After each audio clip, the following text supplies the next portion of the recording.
Oralidad. Bueno, vimos que una demanda se puede promover de una forma oral. No solamente la demanda, sino que también las fases de la audiencia. Vimos también que la demanda, pues cuando dice así, vamos a promover una demanda de forma oral, solamente en nuestra mente está lo que es las prestaciones, ¿verdad? En caso de que no nos lleguen a pagar nuestra indemnización, las irrenunciables, nuestras horas extras, pero no. Hay tres ejemplos de las cuales pues yo les proporcioné a ustedes las que se pueden promover de forma verbal en el Centro de Justicia Laboral. Al finalizar la clase voy a tratar, si el tiempo me da, pues chance de ver un expediente fenecido, eh, como estamos con el incidente post-mortem, ver cómo lo promueve con asesoramiento de un abogado. Pero para ello vamos a ir avanzando un poquito más. Pues vamos a ver lo que es el impulso de oficio, el 321. En el 321 nosotros iniciamos con tres principios, ¿verdad? Como dice el código, inicia el 321.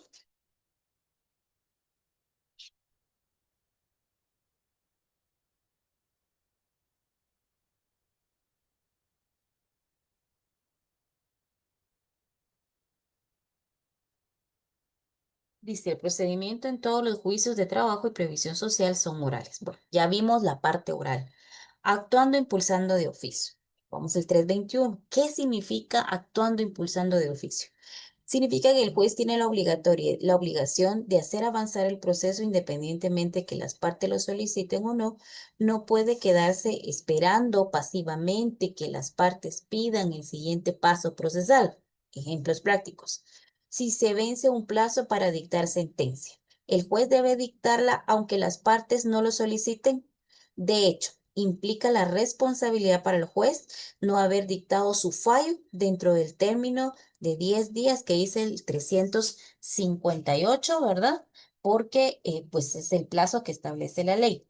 Em, Ahora bien, si es en el caso de notificar, el juez debe ordenar a las notificaciones de oficio sin espera de la solicitud de parte, o sea, sin que alguien solicite que se notifique, hay que notificar.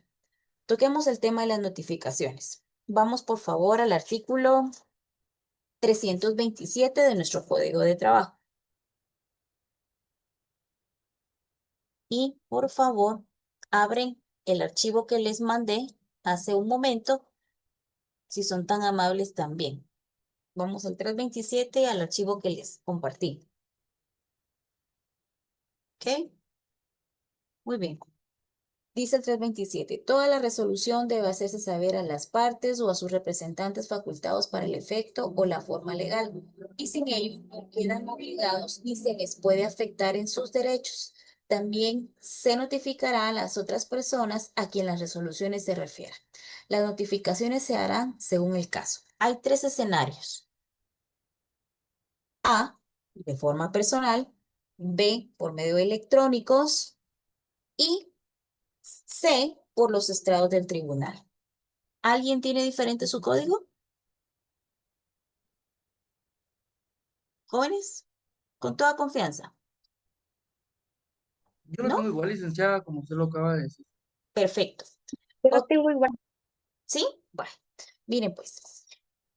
El decreto 13-2022 vino a reformar el Código de Trabajo. Anteriormente no era de esa forma. Anteriormente, ¿cómo eran las notificaciones?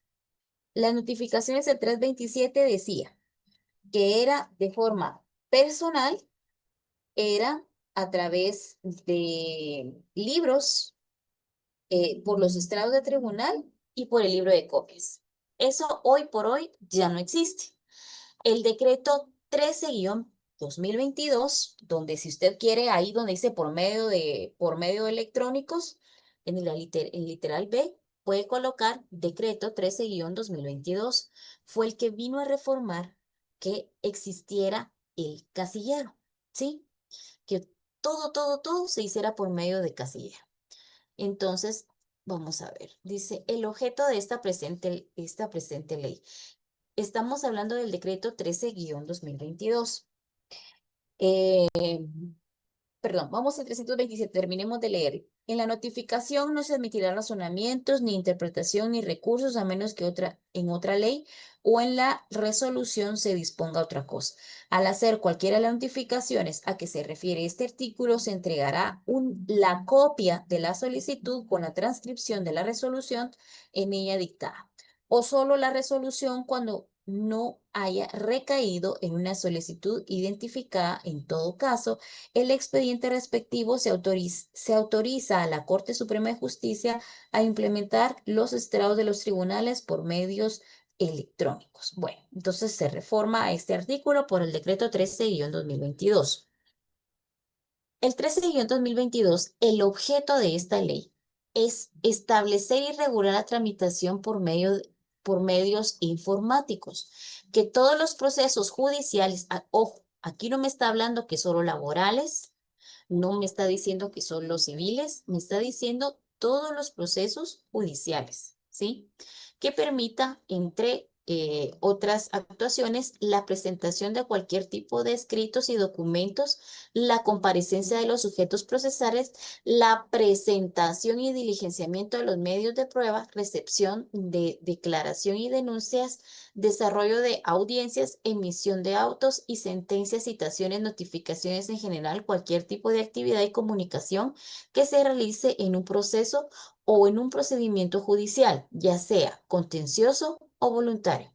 Esta ley complementará las normas legales vigentes, siendo su objeto poner a disposición de la población del sistema de justicia la utilización de tecnología. Por eso dice que se complementará a las normas legales, ¿sí? En la Administración de Justicia se utilizará la tecnología de la información de acuerdo con lo dispuesto en la presente ley, garantizando el acceso a la autenticidad, confiabilidad, integridad y disponibilidad, trazabilidad y conservación de la interoperabilidad de los datos, formación y servicios que gestione el ejercicio de sus funciones. ¿A qué, en dónde va a aplicar?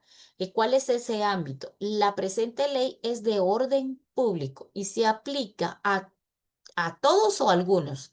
Dice a todos los procesos judiciales que conozcan que los tribunales de justicia. O sea, todos es todos. No me está diciendo alguna rama en especial, que en consecuencia se establece el uso obligatorio de los medios electrónicos que el organismo judicial implemente para todas las instituciones del Estado. En la interpretación de la presente ley se deberá interpretar acorde a la finalidad y el espíritu, en el sentido, lo que se pretende es tramitar los procesos empleando herramientas, tecnología, sin menoscabo de los derechos, garantías de la población. Debe entenderse por tramitación electrónica los procesos de la administración judicial que haga uso de la tecnología de la información y comunicación mediante la implementación de dispositivos técnicos, sistemas informáticos utilizados para almacenar, recopilar, procesar, transmitir y recibir paquetes de estos en forma digital, con el objeto de brindar trámites y servicios en la formación usuarios o en forma segura, eficiente y eficaz. ¿En base a qué esta ley, pues, a qué principios es utilizada? Principio de inmediación, que es lo que acabamos de mencionar. Para los efectos de la presente ley, el principio de inmediación procesal, que tradicionalmente se entiende como la obligación que el juez tenga un contacto directo, que incluso hasta se los dibujé en el pizarrón, con las partes, con todo el material del proceso, especialmente en la producción de la prueba, se entenderá satisfecho tanto si este contacto es de manera física, sentados en la audiencia, ¿verdad? Como dice la figurita en el pizarrón, o bien puede ser de manera virtual, ¿sí? Mediante los procedimientos establecidos en la presente ley. El principio de publicidad. El organismo judicial garantiza la publicidad de los actos que corresponde a través de los medios electrónicos. principio de equivalencia, los actos jurisdiccionales, además de los actos procesales suscritos por medio de la firma electrónica, serán válidos y procederán los mismos efectos que si hubiera llevado a cabo un soporte en papel. O sea, tanto lo electrónico como lo que está en papel es válido. Ya, se actúa por la buena fe, las partes de los abogados, asesores y todos quienes intervengan en el proceso y deberán de actuar de buena fe, por el principio de innovación y por el principio de honorosidad. Onerosidad. Bueno, si vamos a la página 4 de este decreto 13-2022, vamos a la página 4.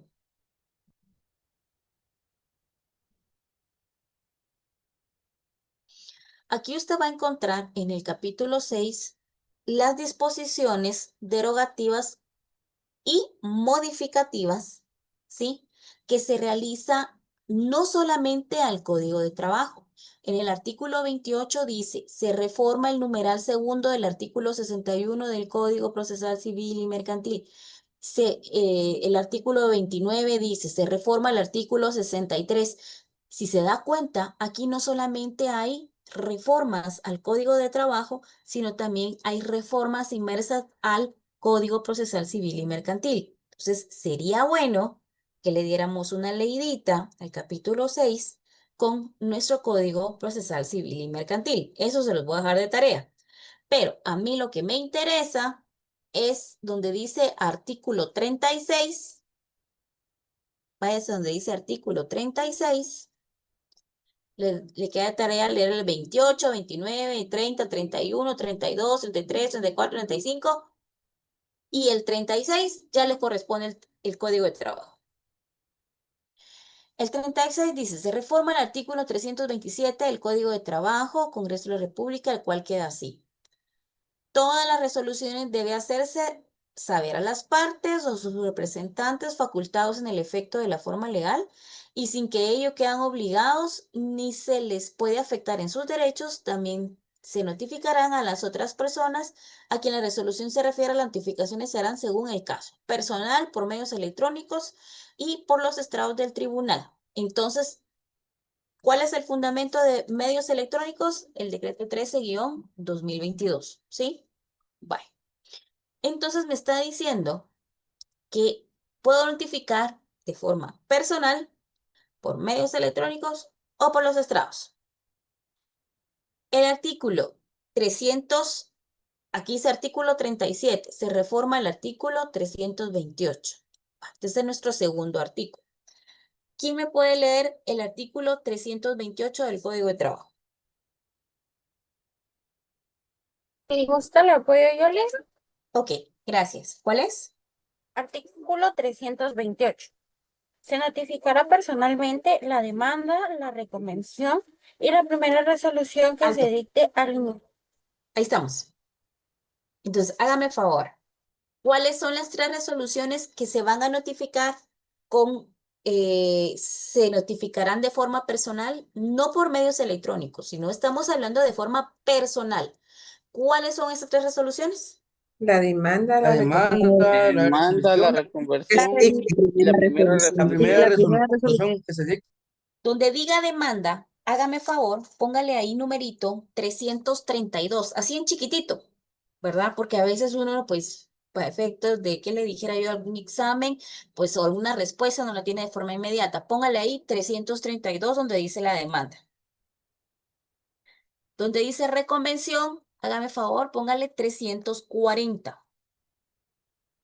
Cada una de ellas vamos a ir hablando, pero conforme si vamos avanzando, ¿sí?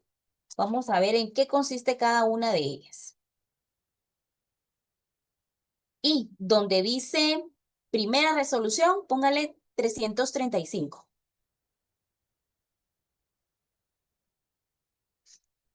¿Sí?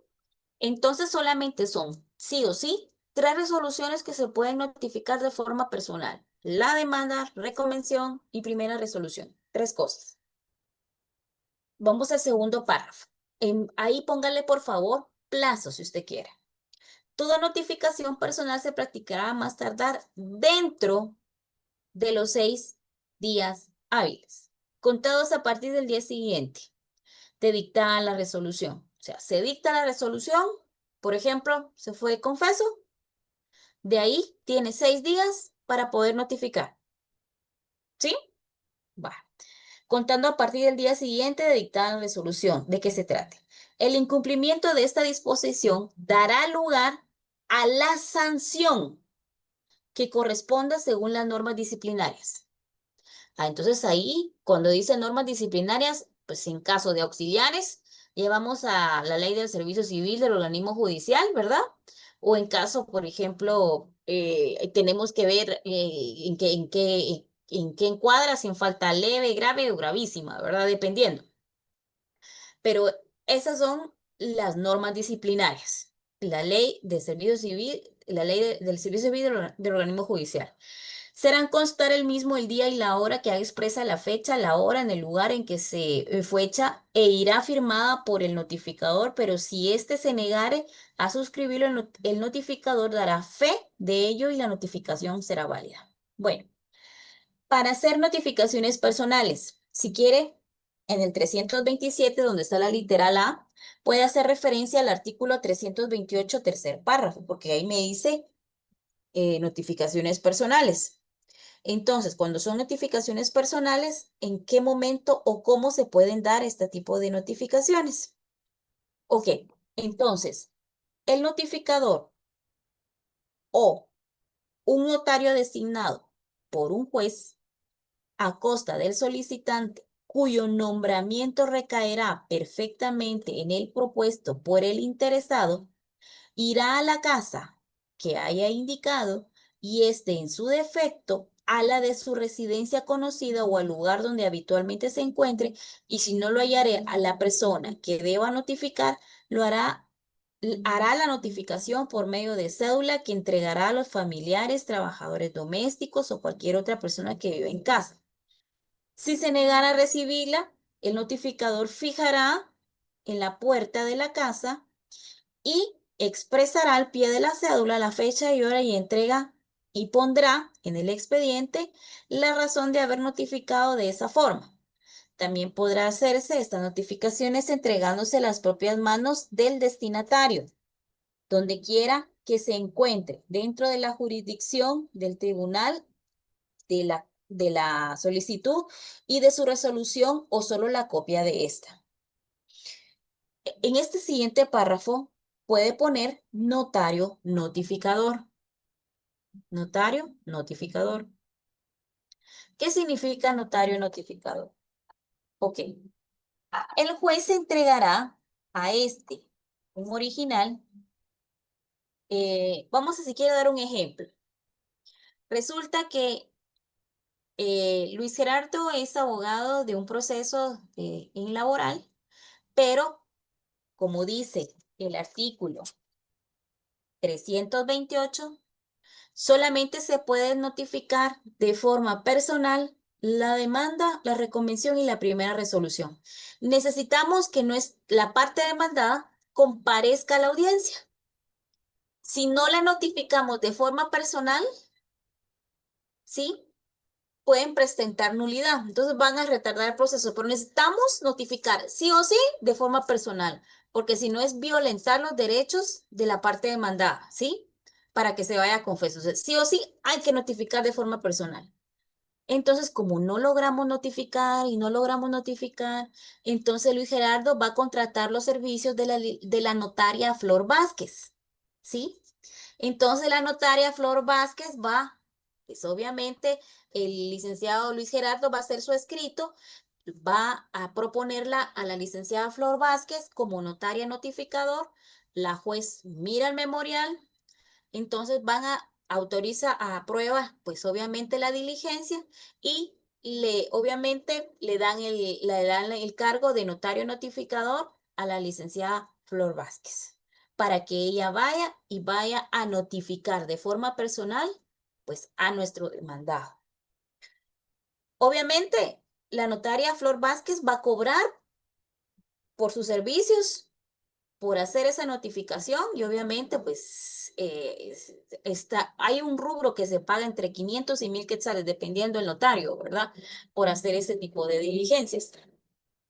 Entonces, va la notaria, ahorita vamos, va la notaria y hace la diligencia. Ahora leamos este párrafo para poderlo entender un poco mejor. ¿Qué pasa?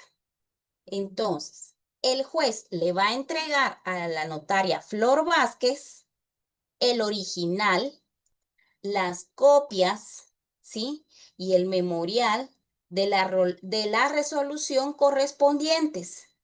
Entonces, el notario, aquí dice, debiendo el notario firmar el libro de constancias. Hoy por hoy no existe un libro de constancias en el juzgado.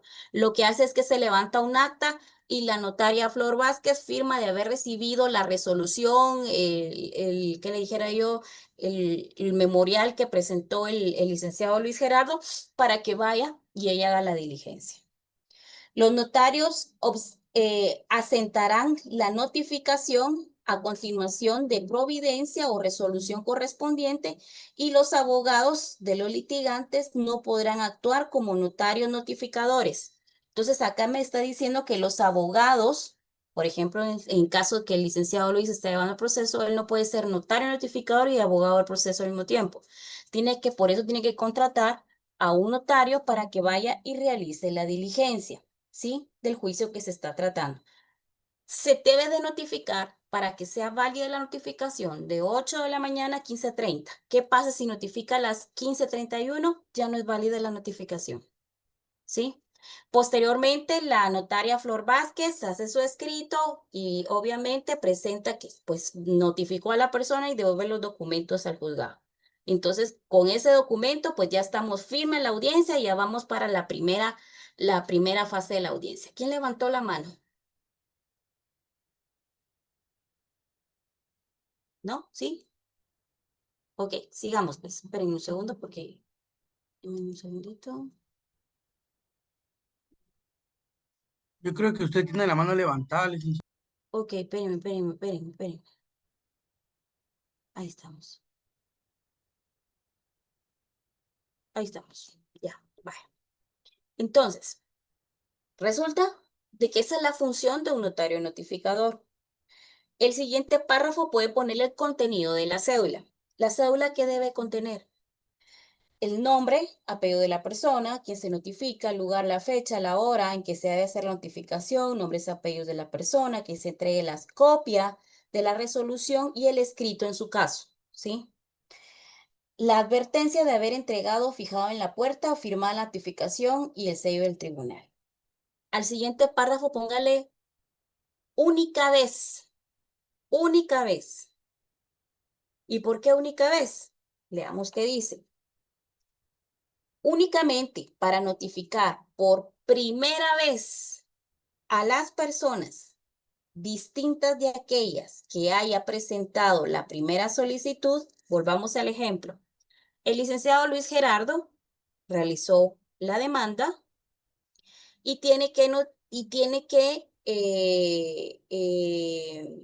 él señaló su casillero electrónico, porque él es abogado y conoce su casillero, ¿sí? Pero resulta que él me tiene que demandar a mí, pero él no sabe cuál es mi casillero, él solamente conoce mi dirección. Entonces, por una sola vez, ¿sí? Solo una sola vez, la persona distinta, aquella que ha presentado la primera solicitud, se aplicará el procedimiento de notificaciones personales. Entonces, por eso es que la primera vez me van a notificar porque desconocen cuál es mi casillero. ¿Sí? Ok. Todas las notificaciones, sin importar de qué resolución se trate, se practicarán por medios electrónicos. Decreto 13-2022. Para tales efectos, se aplicará el procedimiento establecido en la Ley de Tramitación Electrónicos de Expedientes Judiciales. Las notificaciones a las que se refiere este artículo no pueden ser renunciadas. Los litigantes deberán señalar un casillero electrónico. Perfecto. ¿Me llegó a mí la notificación de forma personal? Yo tengo que comparecer el día de la audiencia, ¿sí? En ese momento que a mí me corresponda hablar, ¿sí? En el momento de la contestación de la demanda en sentido negativo, es el momento procesal oportuno para señalar mi casillero. ¿Qué pasa si yo no señalo un casillero? Simple, me van a notificar por medio de los estrados. Porque por eso el párrafo anterior me está diciendo que una sola vez me van a notificar de forma personal y es para saber que existe una demanda. ¿Ok? ¿Qué principio está desarrollando? Estábamos desarrollando el impulso procesal de oficio, pero tocamos el tema de las notificaciones. Por eso es que estamos hablando de las notificaciones. ¿Ok? Bueno, entonces, cualquier otra persona que se presente al proceso deberá señalar lugar para recibir notificaciones. No se dará curso en las primeras solicitudes, no se fije por el interesado lugar para recibir notificaciones de conformidad con lo anteriormente estipulado. Sin embargo, el demandado y otras personas a las que la resolución se refiera serán notificadas la primera vez en el lugar que indique el solicitante, o sea, el lugar que el licenciado Luis Gerardo señaló de forma física. Se exceptúa la obligación de señalar casillero electrónico para recibir notificaciones a los trabajadores, dirigentes sindicales que actúen en nombre propio, asesorando a miembros de sus respectivos sindicatos, federaciones, confederaciones y de los afiliados. ¿Qué son federaciones y confederaciones, chicos? Ya habíamos hablado de eso. ¿Qué son Las federaciones son aquellas que se conforman a través de 4 o más sindicatos y las confederaciones a través de 4 o más federaciones. Excelente. ¿Ya vieron? ¡Pilas! Fundamento. Flor, ¿cuál es el fundamento? Ay, ahorita se lo doy. 233, licenciado. Ya bien, vamos a ver.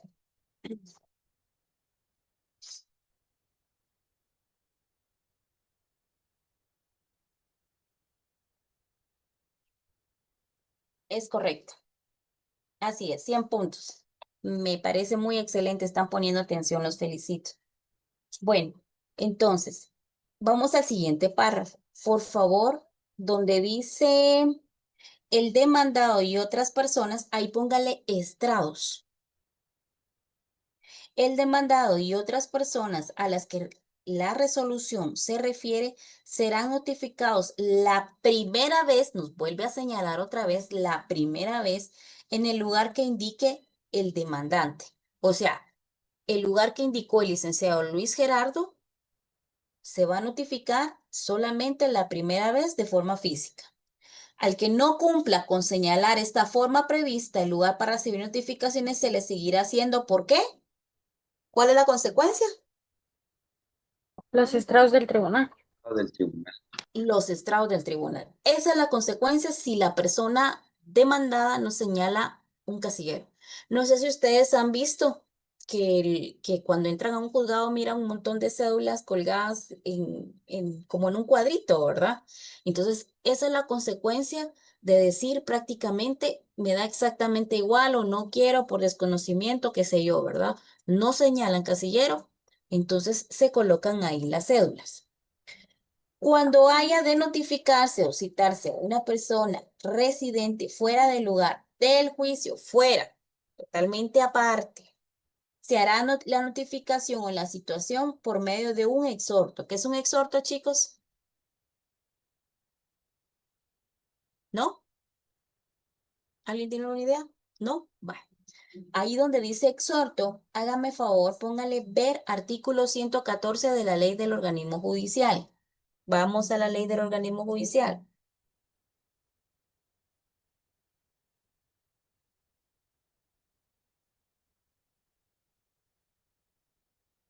¿Ya? Y ahí me dice comisiones. ¿Ok? Leamos y vamos a ver despacito. Los jueces y tribunales pueden, ¿qué cosa? Comisionar, dice, ¿sí? Para diligencias determinadas a otros de la misma o inferior categoría, ¿sí? Estamos hablando de la categoría. Entonces, repitamos. Los tribunales pueden comisionar para diligencias determinadas a otro de la misma o inferior categoría, prefiriéndosele de igual materia y de distinta localidad, o sea, fuera de, por ejemplo, el licenciado Luis Gerardo es juez de primera instancia. La licenciada Flor Vázquez es juez de primera instancia. Esa diligencia donde vamos a comisionar esa notificación, él es juez de primera instancia, ella es juez de primera instancia. ¿Cómo se llama esta comisión? Exhorto. Excelente. Muy bien, Marlene. Se llama exhorto. Ahora vamos a ver. La licenciada Marlene, juez de primera instancia. Y Daniel Chacón es juez de paz. ¿Cómo se llama esa comisión? Se llama Despacho. despacho. Porque ella, instancia, le está mandando algo a el de menor jerarquía. Se llama despacho. Muy bien. Ahora, por ejemplo, que nosotros quisiéramos enviarle a comisionar, por ejemplo, a otros, por ejemplo, a la Corte Interamericana, que quisiéramos mandar algo. Entonces, ¿ahí cómo se llamaría? Suplicatorio. Aplicatorio o carta rogativa. Suplicatorio o carta rogativa. Entonces, cuando se comisiona de igual categoría, se llama exhorto. Cuando es de más a menos categoría, se llama Despacho. exacto. Y cuando hablamos de una comunicación a otro estado, hablamos de suplicatorio o carta rogativa. Este artículo de 114, por favor, relaciónenlo con el artículo, vamos a sustentarlo un poquito más, con el artículo 81 del Código Procesal Civil y Mercantil. Saque su ley del Código Procesal Civil y Mercantil, por favor.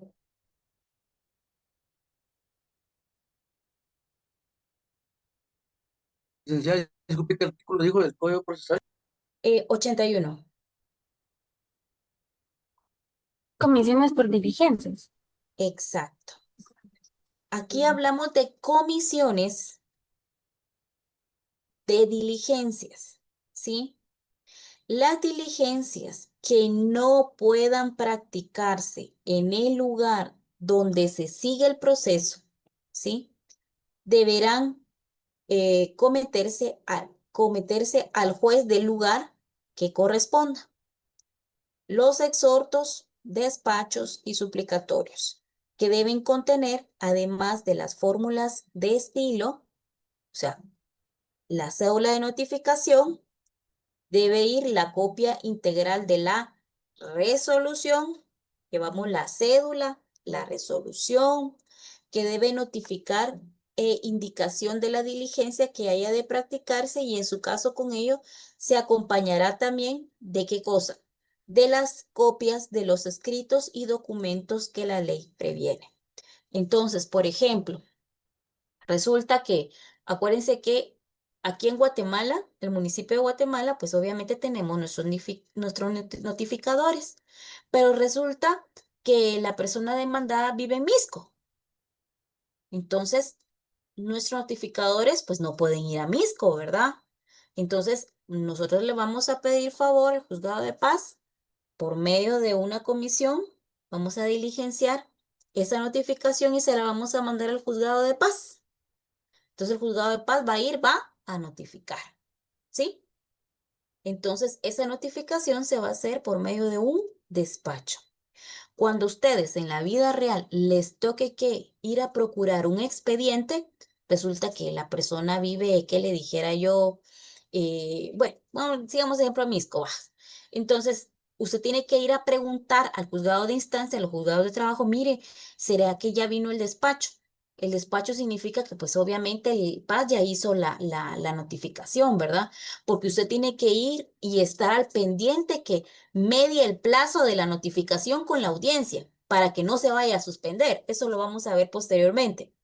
Pero entonces usted tiene que indicar y darle seguimiento al juzgado de instancia si ya se realizó esa diligencia, ¿sí?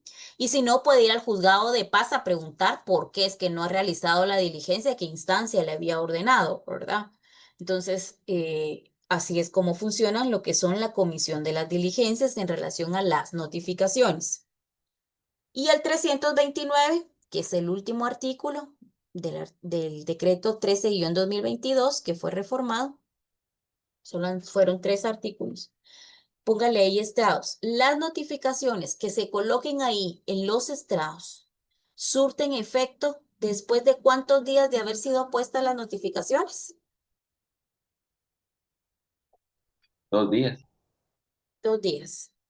Entonces, después de que hoy fueron puestas las notificaciones ahí, 2 días después, pues, obviamente ya surten efectos. Eh, ¿Por qué tocamos las notificaciones? Porque estamos hablando del impulso de oficio procesal, ¿verdad? Entonces, no solamente estamos en la literal A, que no solamente pues el juez debe dictarla, aunque las partes no lo soliciten, ¿verdad? Sino que implica la responsabilidad que el juez no haber dictado su fallo dentro del término de los 10 días. Tampoco el juez dice, bueno, voy a notificar hasta que me pregunten, no, ¿verdad? Entonces el juez debe ordenar las notificaciones, obviamente, de oficio, ¿verdad? Sin esperar la solicitud de alguna de las partes que llegue a decir, mire, hágame favor, notifique, ¿verdad? Bueno, se hay que ejecutar la sentencia. El artículo 426 establece que el juez de oficio y dentro del plazo de 3 días de notificar la ejecutoria, aceptada la obligación de la práctica la liquidación que corresponda.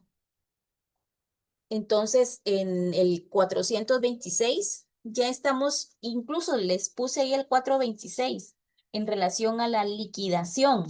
Esta ya es prácticamente ya cuando vamos finalizando el proceso, solo vamos a ver pues de una forma más profunda, porque dice que para el cobro de toda clase, ¿sí? De prestación reconocida en la secuela de un juicio, o sea, ya agotamos primera instancia, ya agotamos segunda instancia, ya bajó la ejecutoria el juzgado, entonces, de sentencia firme de los tribunales de trabajo y previsión social, así como para el de las demás prestaciones a que se refiere el artículo 101 de este código, el juez de oficio, y dentro del plazo de 3 días de notificar a la ejecutoria o aceptar la obligación, se practicará la liquidación que corresponda, que se notificará a las partes. Contra esta liquidación no cabe más recurso que el de rectificación. Contra esa liquidación, sí o sí, lo único que cabe es el recurso de rectificación y lo vamos a entrar a ver, pero porque estamos hablando lo que es el principio procesal de oficio, es que estamos tocando casi que parte del final del curso, ¿verdad? Entonces, ¿a qué es que se refiere? Que no es necesariamente que esté encima de nosotros las partes preguntando cuándo va a dictar sentencia, cuándo va a resolver, cuándo va a notificar, sino que prácticamente de oficio lo va a hacer, ¿verdad? Bueno, en el principio de concentración. Bueno, este principio busca que toda la actividad procesal se concentre en el menor número posible de actos en el menor tiempo. Pocas audiencias en el proceso ordinario se desarrolla básicamente en 2 o 3 audiencias: la primera comparecencia, la contestación de la demanda y la conciliación. Bueno, cuando vamos, por ejemplo, a las audiencias. Eh, ahorita le digo, váyase por favor.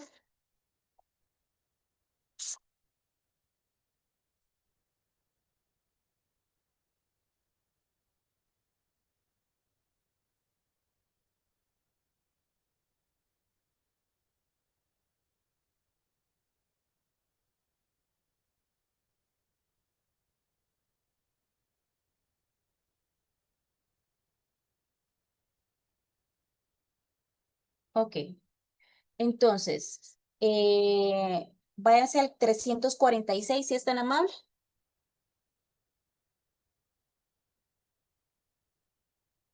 ¿Ya? La ley me está diciendo, ¿perdón?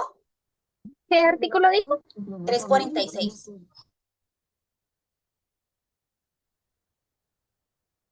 346. Todas las pruebas deben recibirse inmediatamente por el juez en la primera audiencia, ¿sí? Entonces, ¿por qué toco las audiencias? Por el principio de concentración. Entonces, en este caso, la primera audiencia dice todas las pruebas deben recibirse inmediatamente por el juez en la primera audiencia. Para tal efecto, las partes estarán ¿qué? Obligadas a concurrir con sus medios de prueba respectivos. O sea, sí o sí, en esa audiencia deben ir preparados con todos los medios de prueba. ¿Por qué? Por el principio de celeridad, por el principio de concentración, por el principio de economía. Ya les dije 3 principios en solo en este párrafo, ¿sí? Entonces, ¿por qué? Porque tratamos de agotar el mayor número de audiencias en una sola. Pero ¿qué pasa si por el tiempo? Usted sabe que solamente existe una hora para poder llevar a cabo, salvo que, por ejemplo, la siguiente audiencia se suspenda o no exista otra audiencia, entonces se puede extender, ¿verdad? La juez o el juez lo hace saber en la audiencia que en virtud que no existe otra audiencia posteriormente a esta, pues van a dar continuidad a la misma, ¿verdad? Pero en dado caso, pues obviamente nos llevamos una hora y como hay otra programa y está notificada, no nos podemos pasar. Entonces, se reprograma una nueva audiencia. Entonces, póngale segunda audiencia a este párrafo. Si esta audiencia no fuere factible recibir todas las pruebas por imposibilidad del tribunal o por la naturaleza de las mismas, se señalará una nueva audiencia que debe practicarse dentro de un término no mayor de ¿cuántos días? 15 15 días. días. Ujú. A partir de la primera comparecencia bajo estricta responsabilidad del tribunal, del titular del tribunal. Y si en dado caso tenemos la necesidad de una tercera audiencia, por favor al tercer párrafo póngale tercera audiencia. Esa audiencia es extraordinariamente y siempre que por circunstancias ajenas al tribunal o a las partes no hubiera sido posible aportar todas las pruebas, el juez podrá señalar una tercera audiencia para ese objeto. Esta última audiencia se practicará dentro del término de ¿cuántos días? 8. 8 días. 8 días. Contar de la segunda comparecencia bajo la estricta responsabilidad del tribunal. Entonces, la primera audiencia se señala, después tenemos 15 días para una segunda audiencia y posteriormente tenemos 8 días para una tercera audiencia. Permítanme un segundo, ¿sí? No, ¿quién está hablando? Ok, ahí estamos.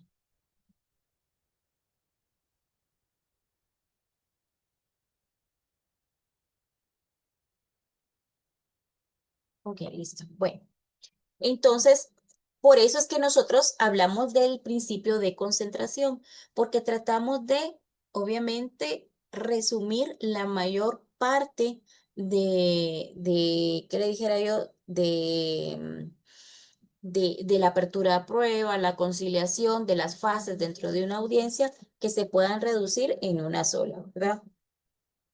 Como ya son las 28, les prometí que casi que finalizando voy a ponerles un ejemplo del expediente que nosotros teníamos de forma fenecida y pues vamos a ver cómo se presenta un post-mortem, pero con asistencia de un abogado. Denme un momento, ahorita se los voy a proyectar.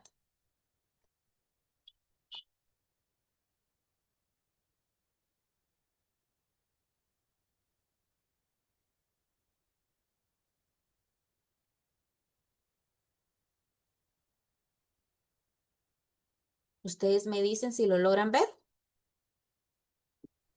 Lilita, Sí, gracias. señor. Bueno, entonces, haciendo un paréntesis, ya que van a ser las 8:30, unos minutos antes quiero enseñar este expediente por motivo de estudio. Este es un expediente de un incidente post-mortem de extrabajadores del Estado. Esto es la carátula, ¿sí? ¿Se recuerdan? El 01173 corresponde a procesos de trabajo. Este es el año. Y este es el expediente 675 que entró en el año 2018. ¿Cuáles son las partes dentro de este expediente? Aquí está el Ministerio de Gobernación, ¿sí? Aquí está el Estado de Guatemala. Y está Carla Eugenia Orellana Rojas. Bueno, esa es la carátula. Resulta que ella vino, presentó su memorial y el memorial lo presentó por medio de la asistencia de un abogado. Si usted se da cuenta, ella no le puso número, porque ella desconoce cuál va a ser el número de este expediente. Solamente le colocó incidente declaratoria de beneficios nuevo. Si se da cuenta, tiene un sello de recepción en el Centro de Servicios Auxiliares, que fue lo que yo le dije a usted, ¿verdad? Que toda me demanda o todo memorial se presenta acá, en el centro. Ya sea en el Centro de Servicios Auxiliares de Trabajo y Previsión Social o en el centro si fuera una demanda civil, en el Centro de Servicios Auxiliares Civil, ¿verdad? Cada quien tiene su centro. Su centro es donde se entrega al principio el primer paso, donde se entregan todas las demandas. Bueno, aquí ella coloca las generales. En este caso solo es una persona. Entonces solamente está ella, se identifica. En el ejemplo que ustedes tienen en las hojas de forma verbal, si usted la verifica, va a aparecer dos, uno y dos. ¿Por qué deja dos casillas? Porque se ha dado casos que lo promueven pues dos personas, ¿verdad? Entonces, en este caso, solamente hay uno. Entonces, solamente colocamos el nombre de una persona. ¿Y ella qué fue lo que expuso? Si se da cuenta, el ejemplo la lleva a este mismo esquema, o sea, en ese mismo orden. Después de haberse identificado, va la exposición de los hechos y dice: actúo en mi calidad de madre natural y en el ejercicio de la patria potestad de mis tres hijos menores, de 14, 8 y 5 años, bajo el auxilio profesional del profesional del abogado, y coloca al abogado. Como esta es una demanda del 2018, ¿sí? Aquí está, 2018. En aquel entonces no había casillero electrónico, pregunto, chicos. No, No, ¿por qué no había? Exactamente, esa es la respuesta correcta. Porque pues el decreto 13-2022 está hasta el 2022, entonces aquí no había, por eso señalaron una dirección física, ¿sí? Bueno, el motivo de la comparecencia: por este medio comparezco a promover un incidente declaratorio de beneficiarios post-mortem. Bueno, ¿en contra de quién? Del Estado de Guatemala, quien deberá ser representado, la Procuraduría General de la Nación, la que puede ser citada, notificada en la 15 Avenida y da la dirección. Ministerio de Gobernación. Ok. Entonces, relación de los hechos. Conviví durante más de 15 años maritablemente con el señor Juan Pablo Cuy Tamat. Producto de esa convivencia procreamos 3 hijos. Responden a los nombres de y dan los generales. Hago del conocimiento del honorable juzgador que mi compañero de hogar antes referido falleció el día de 5 de julio del año 2017 de ser víctima de un percance automovilístico. Resulta que mi ex conviviente laboró en la Policía Nacional Civil y en el momento de su deceso de su patrono no le había cancelado, pues, concerniente a sus prestaciones laborales de la conformidad con la ley. También es recalcar que por cuestiones de trabajo, mi ex conviviente, instituto donde laboraba, le otorgó la condecoración denominada Cruz con distintivo rojo, la cual le implicaba un incentivo económico mensual. En el momento de su fallecimiento, su patrón le adeudaba, pues, en concepto de acerca de 12 meses. Tal virtud, me presento con la prestación del ejercicio a efecto de reclamar el pago de las prestaciones de mi difunto compañero de hogar, así como el pago de concepción de condecoración denominada Cruz del Incentivo Rojo.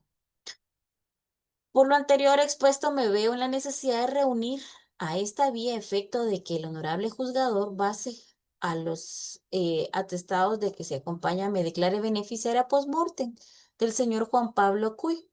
Se le requiere al Estado las prestaciones laborales a que tenía derecho como trabajador de esa entidad. Entonces, ella está pidiendo las prestaciones y que acompañe. Fotocopia de la certificación de nacimiento de sus hijos. Fotocopia de la certificación de la defunción de su esposo. Récord de vacaciones del señor Juan Pablo.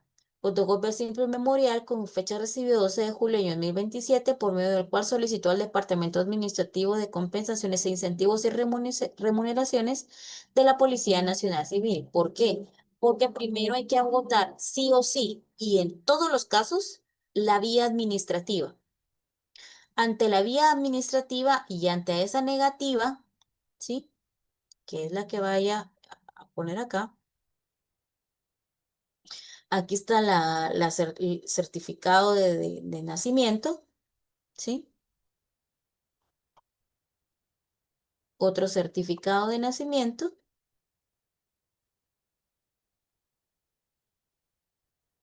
de su hija. Aquí está el certificado de nacimiento, pero en este caso del señor Pablo Cuyo Orellana. Aquí está el registro de las personas, certificado de defunción, ¿sí? Aquí está todo lo que la señora indicaba que se le debía. Y aquí está la negativa. Este es un trámite administrativo. Vino ella, presentó este escrito. ¿Y dónde lo presentó? Al Departamento de Administración de Prestaciones e Incentivos y Remuneraciones de la Policía Nacional Civil. Si ella no agota esta parte, no puede ir a solicitar el postmortem. Sí o sí, tiene que primero tramitarlo en el Departamento de Administración de Compensaciones y Remuneraciones de la Policía. Entonces, ella dice exactamente lo mismo. Mi conviviente falleció, identificación con el número fulano de tal, falleció trágicamente el 5 de julio del año 2017 en el departamento de Chimaltenango, dejando pues en la orfandad tres de sus hijos, 14, 8 y 5 años. En el momento de su fallecimiento, mi extinto esposo gozaba de un beneficio y comienza ella a requerir los beneficios, ¿sí? Entonces, aquí está el sello donde fue recibido en su momento y obviamente, ante la negativa, comienza a tramitar ella el incidente. Entonces, esta primera resolución, que es un decreto, porque ya vimos los decretos, autos y sentencias, este es un decreto donde dice en la parte de aquí arriba que es un incidente declaratorio de beneficios post-mortem. Aquí ya le asignaron un número, aquí ya no es nuevo, ¿verdad? Aquí ya tiene un número. Esto fue asignado al juzgado tercero. Entonces, de trabajo y previsión social para la admisión de demandas. Aquí ellos tienen por recibido el memorial de la demanda, así como los documentos que acompañaban a la demanda, ¿verdad? Se admitió para su trámite. ¿En qué vía? Vía incidental. ¿Cuál es el fundamento, chicos?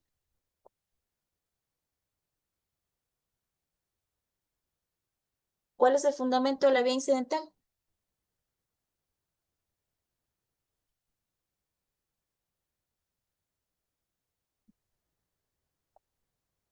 ¿Sí me escuchan? Es el 135. artículo 135 de la ley del organismo judicial. Correcto. Entonces, resulta que el 135, este trámite se tramita para su vía incidental de la demanda declaratoria de beneficiarios y por está el nombre de la señora, quien actúa en nombre propio, ¿verdad? Y de sus hijos menores y coloca el nombre de los tres niños menores. Em, Todos de apellido Cuy, en calidad que reconoce la base y la documentación que se acompaña. ¿En contra de quién? El Estado de Guatemala. Se da la intervención al Ministerio de Gobernación en calidad de entidad nominadora, ¿verdad? Se confiere la dirección y procuración de los asuntos profesionales de derecho propuesto que se tiene por iniciado los lugares para recibir notificaciones. Se previene a la parte incidentada que debe señalar lugar para recibir notificaciones. A pesar, incidentada es como decir demandada, ¿verdad? Entonces, en este caso, Pues se les está requiriendo a ellos que señalen un lugar donde se les pueda notificar.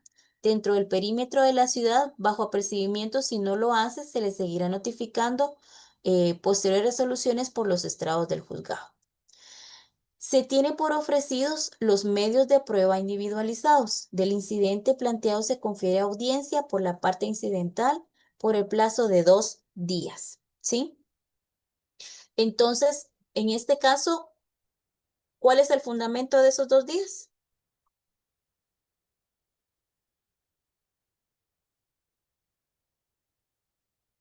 Chicos, Por los 138. ¿cuál es ese fundamento? 138 de la ley de la Artículo 130, 138 de la Ley del Organismo Judicial. 29, dice. 138. Porque me está diciendo, promovido el incidente, se dará audiencia a los otros interesados si lo hubiere por el plazo de ¿cuántos días? 2. Entonces vamos según la ley, ¿verdad? Se le está dando audiencia por 2 días para que se pronuncie al respecto. Se asignará al juzgado séptimo, o sea, el séptimo es el que va a llevar todo el trámite. Admisibilidad únicamente lo que hizo fue recibir el memorial y tienen la maquinita que yo les explicaba que ellos sortean para ver quién de todos los juzgados va a conocer y resulta que le asignó al séptimo. Vaya. Entonces se les notifica a las partes, esta es una notificación por ser 2018, pues obviamente, y se da cuenta, eran así las notificaciones, ¿verdad? Hoy por hoy son totalmente diferentes, pero vamos a poner una notificación electrónica, ¿verdad? Entonces señala casillero, ¿verdad? La diferencia. El nombre del juzgado, previsión social, él es el que está mandando a notificar, ¿verdad? ¿Cuál es el número de la cédula? ¿Cuál es el número del expediente? ¿Y quién está mandando a notificar? Admisibilidad. Vaya. Entonces se notifican las partes que fue admitido, que va a conocer el juzgado séptimo. Entonces sí o sí, todo lo va a conocer el séptimo. Entonces, aquí ya viene la PGN, ¿sí? Y viene a promover ya de 45 años de edad, soltera, guatemalteca, actúa, aquí, vamos a ver, Estado de Guatemala, de previsión social, incidente declaratorio de beneficiarios por muerte, promovido que actúa con nombre de, el respeto a los decía manifestar que la señora lo siguiente, falta de adecuación de los presupuestos legales contenidos para la tramitación del presente expediente. Menciona el artículo 85 del Código de Trabajo, que nosotros ya habíamos también hablado del mismo en clase. Habla de la prescripción del hecho que corresponda para accionar a través a través de un incidente post-mortem. El artículo 87 de la Ley de Servicio Civil regula el término de prescripción indicado a todas las actuaciones y derechos provenientes de la presente ley o de sus reglamentos prescriben en el término máximo de 3 meses, contadas las excepciones reglamentos especiales a efecto que se emita.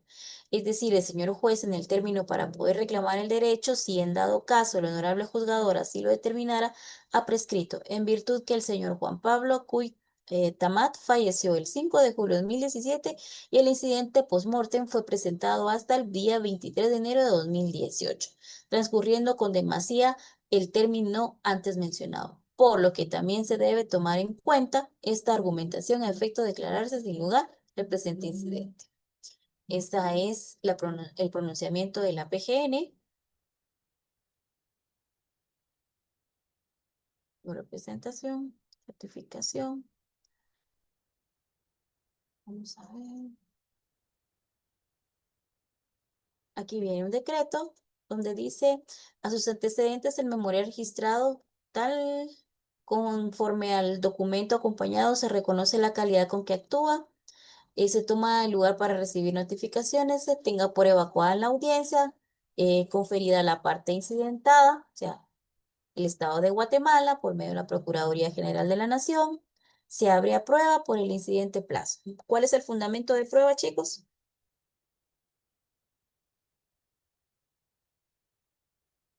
139 de la Ley del 29. Organismo Judicial. ¿Cuántos días tiene para prueba?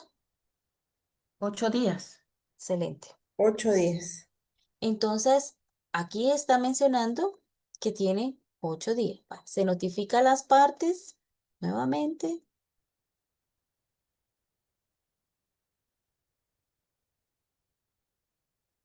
Y aquí viene y la señora Carla Eugenia, obviamente, presenta su escrito, ¿sí? Obviamente ella vuelve a presentar todos los documentos. ¿Por qué? Porque si había prueba, ella tiene que probar que el derecho, pues obviamente le tiene que asistir a ella, ¿verdad? Eh,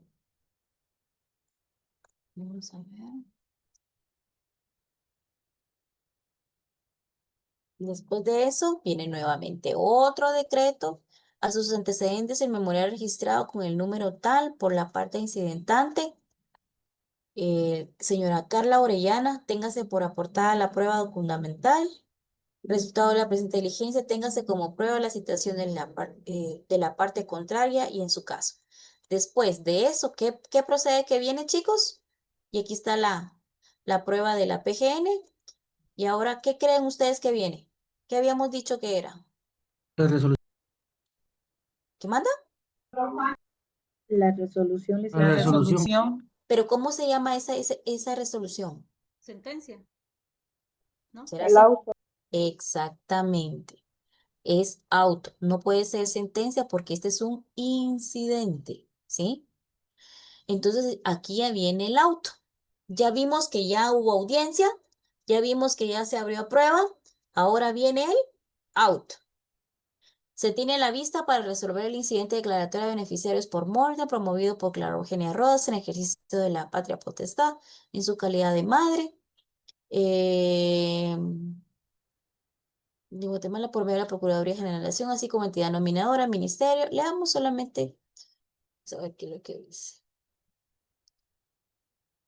¿Qué va? Más esencial. Porque aquí es un resumen de todo lo actuado y todo lo celebrado.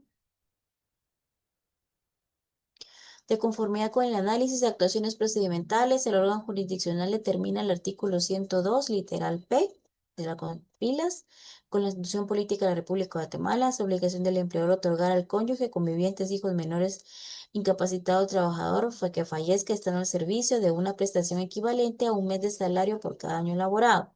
Esta prestación se cubrirá mensualmente, vencidas por un monto, será menor del último salario recibido el trabajador. Si la muerte ocurre por causas cuyo riesgo esté cubierto totalmente por el régimen de seguridad social, se esta obligación del empleador. En caso de que este régimen no cubra íntegramente la prestación, el empleador deberá pagar la diferencia. El artículo 85 del que leímos en clase, el Código de Trabajo, el inciso A establece que por la muerte del trabajador, la obligación del patrono es cubrir sus dependientes el importe del mes de salario por cada año de servicios. Asimismo, el artículo 126 del Código Procesal Civil y Mercantil establece que las partes tienen la carga de demostrar sus respectivas proposiciones de hecho. Dentro del presente asunto quedó acreditado el siguiente. Entonces aquí estamos hablando de todo lo que ellos presentaron y vamos al por lo tanto. Por lo tanto, este juzgado con fundamento en lo considerado leyes citadas resuelve declarar sin lugar el incidente declaratorio de beneficiarios post-mortem, promovido por Clara Eugenia Orellana, en ejercicio de la patria potestad en su calidad de madre de los menores de edad y mencionar a los niños, ¿verdad? Del Estado de Guatemala, por medio de la Procuraduría General de la Nación y como entidad nominadora, el Ministerio de Gobernación. En la siguiente clase vamos a ver por qué. Acuérdense que aquí mencionaron un plazo de 3 meses. Vamos a ver en la siguiente clase por qué es que lo fue declarado sin lugar. Vamos a ver si se puede ir o no a segunda instancia, pero eso lo vamos a ver en la siguiente clase de forma virtual. Documentos así como estos es que quiero pues enseñarles, no mandarles a ustedes a buscarlos, ¿verdad? Sino que de mi parte compartirlo para que usted lo pueda pues, manejar un poquito más. Por eso es que De repente yo interrumpo, miremos qué es un decreto, miremos qué es un auto, miremos qué es una sentencia, miremos cuando hablo de comisiones, ya sabemos qué son los medios de comunicación, qué son exhortos, despachos explicatorios. Entonces, ¿verdad? Poco a poco vamos a ir unificando y nuestro conocimiento va a ir fortaleciendo día con día. Y esa es mi intención. Nuestro examen ya fue publicado por ILSE, ¿verdad? Y pues espero que estemos listos. Va a venir 3 series, una práctica, una teórica y una de manejo de código. Entonces estoy para servirles, chicos. Me agrada que aprendan cada día más. Cualquier cosa me escriben, por favor, y con todo gusto yo les contesto, ¿verdad? Entonces les dejo descansar. Bonita noche. Nos vemos. Cuídense.